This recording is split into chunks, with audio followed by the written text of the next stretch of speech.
शुभ प्रभात प्यारे विद्यार्थियों, छात्र छात्राओं। हिंदी की इस कड़ी में आपका पुनः स्वागत है। बच्चों, हमने व्याकरण में पहले रस को पढ़ा, रस के भेदों को जाना। उसके पूर्व हम लोगों ने वाक्य रचना पढ़ा है, रचना के आधार पर वाक्य के भेद। आज बारी है पद परिचय की। पद परिचय को समझने के पहले शब्द और पद का भेद समझना आवश्यक मैं समझता हूँ। पहले आप जान लें कि शब्द क्या है और पद क्या है।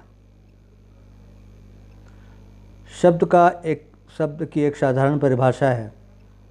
वर्णों के सार्थक मेल को शब्द कहते हैं। जब वर्ण सार्थक रूप से मिलते हैं तब वे शब्द कहलाते हैं।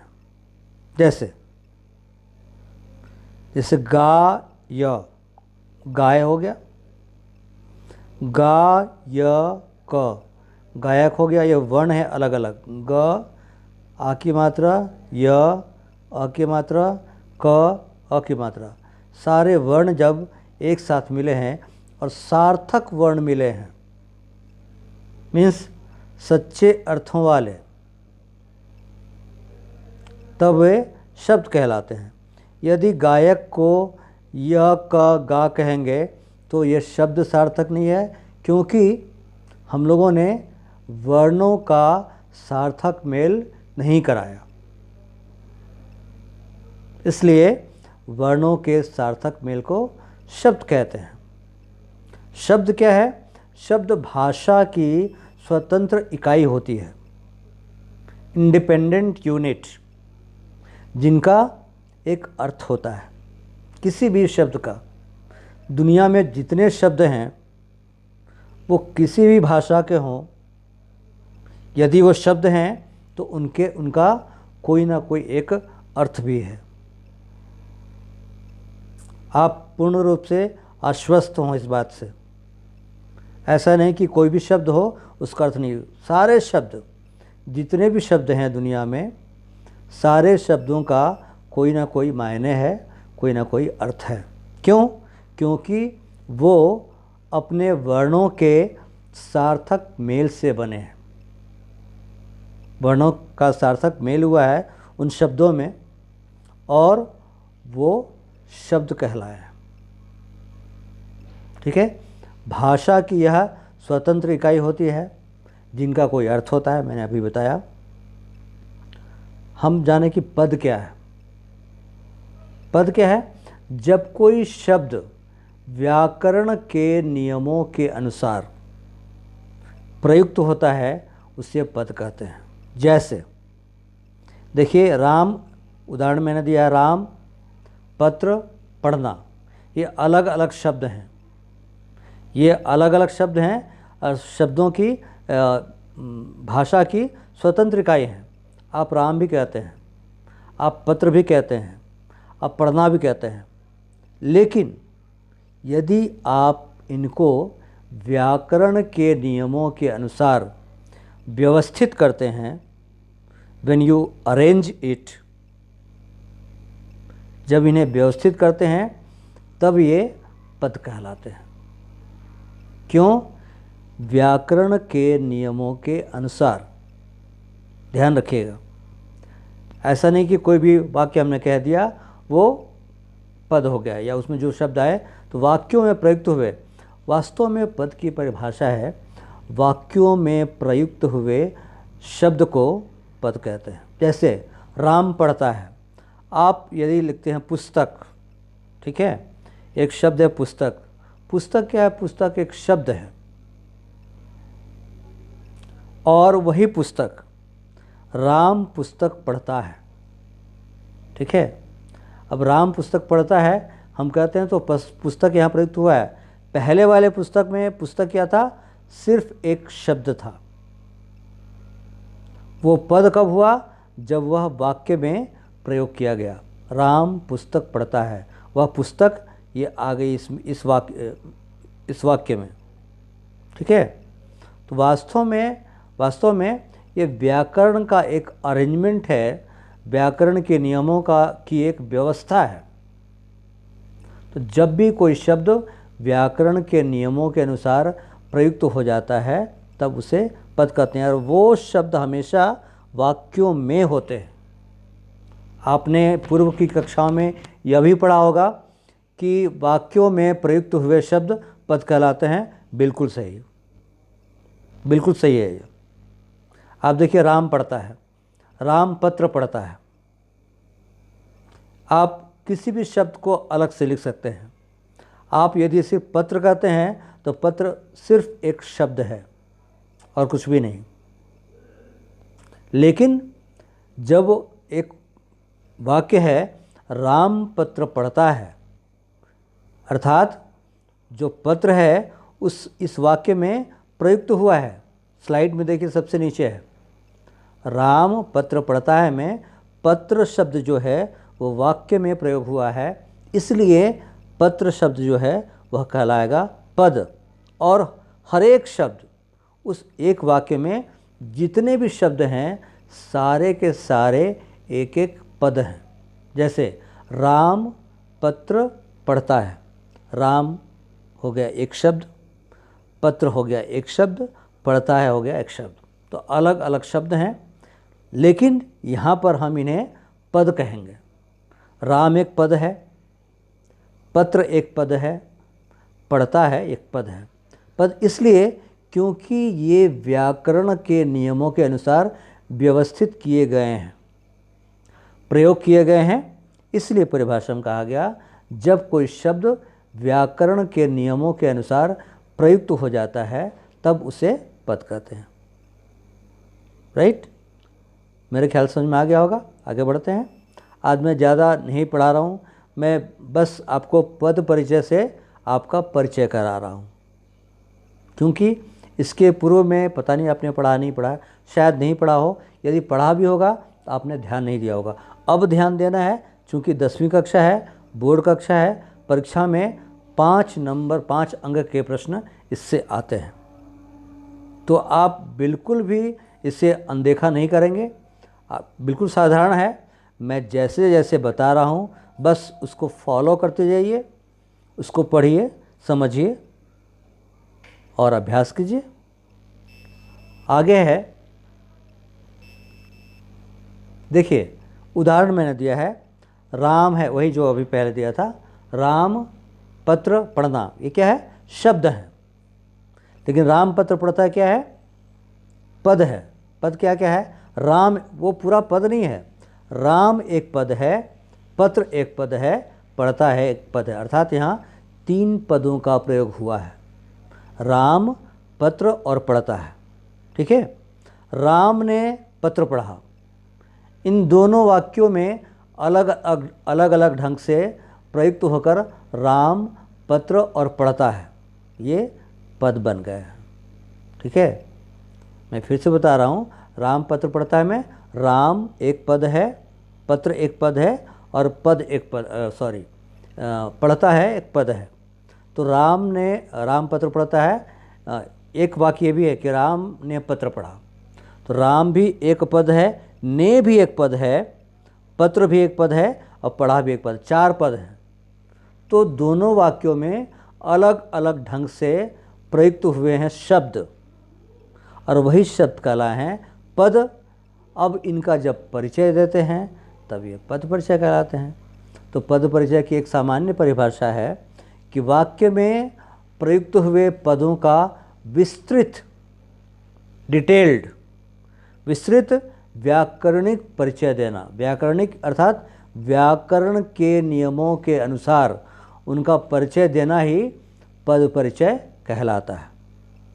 ठीक है, जैसे रमा पत्र लिखती है, एक वाक्य है मैंने दिया है। अब रमा पत्र लिखती है, अगर यदि रमा पत्र लिखती है उसमें 3 शब्द हैं, एक रमा, एक पत्र और एक लिखती है। तो देखिए तीनों 3 पद हैं। रमा क्या है? संज्ञा है। पत्र क्या है? पत्र भी संज्ञा है लेकिन वह जातिवाचक संज्ञा है। रमा व्यक्तिवाचक संज्ञा है। लिखती है, लिखती है क्या है, क्रिया है।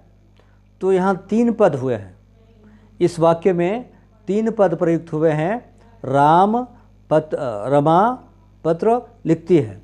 रमा हो गया संज्ञा, ये एक पद है। पत्र हो गया जातिवाचक संज्ञा, ये भी एक पद है। और लिखती है क्या है, क्रिया है। तो जितने भी पार्ट्स ऑफ स्पीच हैं आपने पहले पढ़ा है, वो सारे के सारे उन्हीं को पद कहा जाता है। संज्ञा पद, सर्वनाम पद, क्रियापद, विशेषण पद, क्रिया विशेषण पद, ये सारे के सारे एक एक पद हैं। आप कारक कहते हैं तो कारक भी एक पद है, ठीक है, वो व्याकरण का एक नियम है। तो हुआ क्या, पद परिचय में वाक्य में जो शब्द प्रयुक्त हुए हैं उनका व्याकरणिक परिचय देना। व्याकरणिक परिचय देना अर्थात व्याकरण के अनुसार उनका क्या परिचय है। आप सामान्य रूप से देखिए, यदि मैं अपना परिचय देता हूँ या आप अपना परिचय देते हैं, अपने इंट्रोडक्शन कहते हैं, तो मैं जैसे कह रहा हूँ अपने पिछले, मेरा नाम, मैं एक लड़का हूँ, पहला परिभाषा मेरे पे 1 नंबर। दूसरा है मेरा नाम दिलीप कुमार ठाकुर है, 2 हो गया। मैं हटिया में रहता हूँ, 3 हो गया। मेरे पिता का नाम XYZ का खा गा है, ठीक है। मेरे इतने भाई बहन हैं। मैं एक शिक्षक हूँ, चौथा 5वां हो गया। मैं इस विद्यालय का शिक्षक हूँ, मैं यह विषय पढ़ाता हूँ।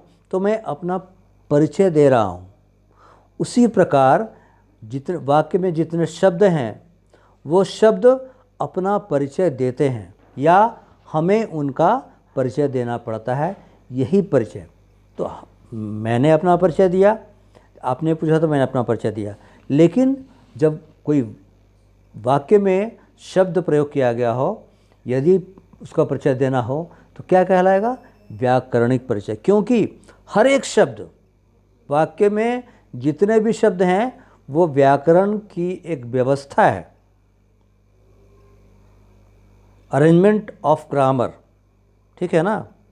और उसी व्यवस्था के अंतर्गत वो वाक्य हुए हैं और उन वाक्यों में प्रयुक्त हुए, प्रयोग किए गए एक एक शब्द पद कहलाते हैं। ये नहीं कि रमा पत्र में रमा एक पद है, सारे शब्द एक एक पद हैं। रमा भी एक पद है, पत्र भी एक पद है, लिखती है भी एक पद है। रमा है संज्ञा। और संज्ञा क्या है, संज्ञा, अब जिससे रमा का परिचय देना हो तो रमा है संज्ञा, व्यक्तिवाचक संज्ञा, एक वचन है, स्त्रीलिंग है, कर्ता कारक है, ये परिचय हुआ रमा का। पत्र क्या है, पत्र संज्ञा है, जातिवाचक संज्ञा है,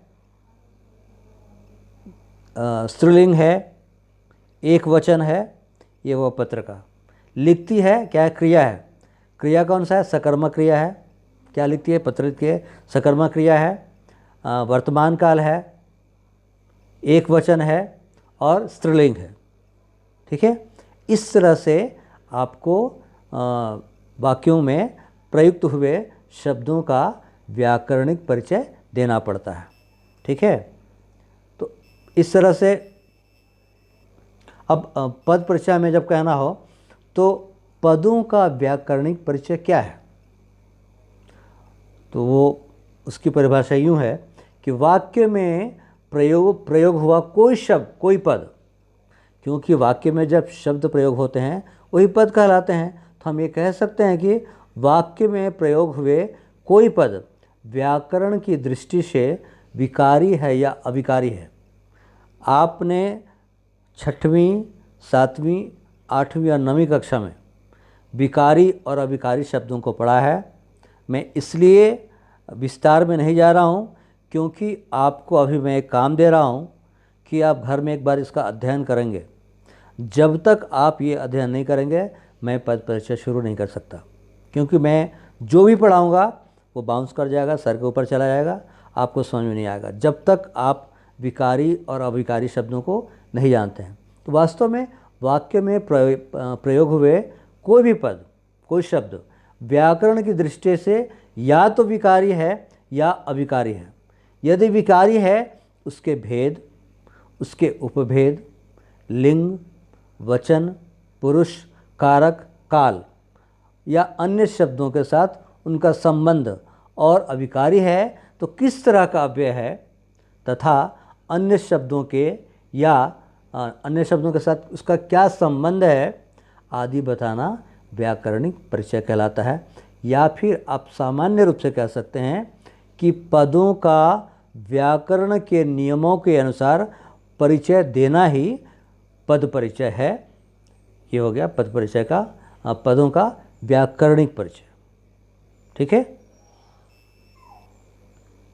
जैसे व्याकरणिक परिचय में है क्या, एक वाक्य मैंने दिया है, उदिता यहाँ बच्चों को पढ़ाती थी। एक वाक्य है, उदिता यहाँ बच्चों को पढ़ाती थी।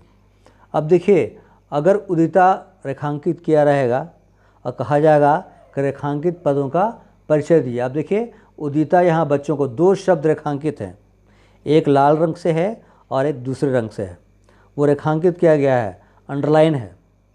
अब कहा जाएगा कि रेखांकित पदों का परिचय दीजिए, पद परिचय दीजिए या फिर व्याकरणिक परिचय दीजिए।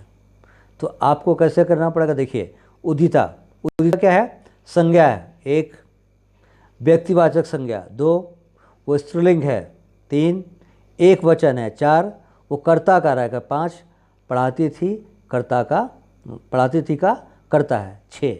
इस तरह से छः चीज़ों को हमने कहा और तब जाकर हमने पूर्ण विराम दिया है। आप देखिएगा, वो उदिता क्या है, संज्ञा है, व्यक्तिवाचक है, स्त्रीलिंग है, एक वचन है, कर्ता कारक है, पढ़ाती थी का कर्ता है।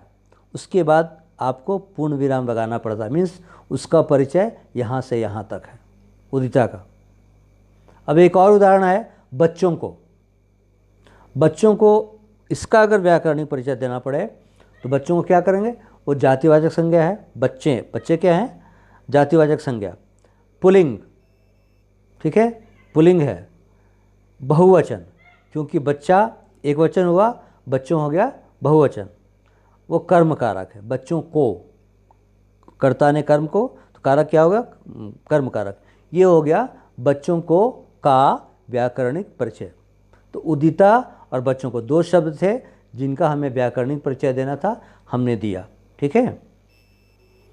अब मैं सीधे आ रहा हूँ गृह कार्य में। मैं इसके आगे नहीं जाऊँगा, इसलिए कि आपको यह जानना आवश्यक है कि विकारी और अविकारी पदों को जो आपने पढ़ा था अब तक शायद भूल गए होंगे। एक बार घर में बैठकर पुस्तक के पन्नों को पलटकर देखिए विकारी और अविकारी पद क्या है, उसको आप पढ़िए। तो गृह कार्य में पहला है, सभी विकारी और अविकारी पदों का अध्ययन कीजिए। दूसरा, संज्ञा, सर्वनाम, विशेषण, क्योंकि अगली कड़ी में मैं सिर्फ 3 पदों का परिचय बताऊंगा। संज्ञा का पद परिचय, सर्वनाम का पद परिचय और विशेषण का पद परिचय। इसलिए आप सिर्फ 3 पढ़कर रखें, संज्ञा, सर्वनाम, विशेषण, और उनके भेदों को पूरी तरह याद करें। क्योंकि जैसे ही वाक्य में वो संज्ञा आएगा या सर्वनाम आएगा या विशेषण आएगा तो आपको उसका पद परिचय देना होगा, जो मैं बताऊंगा। उसके जो नियम हैं, नियमों के अनुसार पद परिचय लिखना पड़ेगा। तीसरा मैंने दिया है कारक, लिंग, वचन, एक चीज़ छूट गया, पुरुष, और उनके भेदों को याद कीजिए। बस एक एक बार देख लीजिएगा, कुछ भी टफ नहीं है, कठिन नहीं है, आपके लिए आसान इसलिए क्योंकि आप पहली कक्षा से पढ़ते आ रहे हैं और मान लीजिए 4th क्लास तक आपने ध्यान नहीं दिया है, 5वीं कक्षा से लगातार पढ़ाई होती है। संज्ञा, सर्वनाम, विशेषण, कारक, लिंग, वचन, पुरुष, इन सब चीज़ों की पढ़ाई होती है। आप पढ़ते आ रहे हैं, आपने पढ़ा है, लेकिन कहीं ना कहीं आपके स्मृति पटल में है वो। जैसे ही आप पन्ने को पलटेंगे आपको समझ में आ जाएगा। कृपया उसको पढ़िए और याद कीजिए। इसी के साथ आज की हिंदी की कड़ी में समाप्त करूंगा। अपने सेहत का ध्यान रखिए, स्वस्थ रहिए, कुशलपूर्वक रहिए, पढ़ते लिखते रहिए, अभ्यास करते रहिए। PT 1 की परीक्षा की तैयारी अच्छे से कीजिए।